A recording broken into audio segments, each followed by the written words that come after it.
करती है। हाई फेंक दाना लोढ़ा गुस्सा कम कर थोड़ा चूड़ी फूट जाई रंग छूट जाए तमन्ना रूठ जाए तोहरा राजा जी के दिलावा टूट जाई तोहरा राजा जी के दिलावा टूट जाए तोहरा पिया जी के दिलावा टूट जाई तोहरा राजा जी के दिलावा टूट जाए हमारा बाबू नहीं बाबू नहीं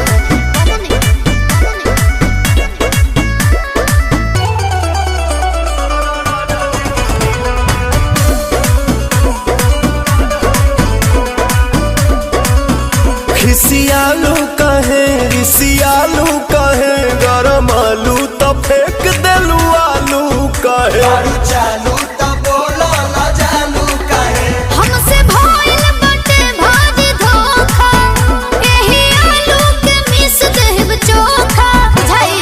देबू नहीं खाए तका बोला हम कमाए चितर कूट जाए अरे दिल कूट खाए हैं? दिल बूट खाए अच्छा तोहरा राजा जी के दिलावा टूट जाई तोहरा राजा जी के दिलावा टूट जाए तोहरा बोलमू के दिलावा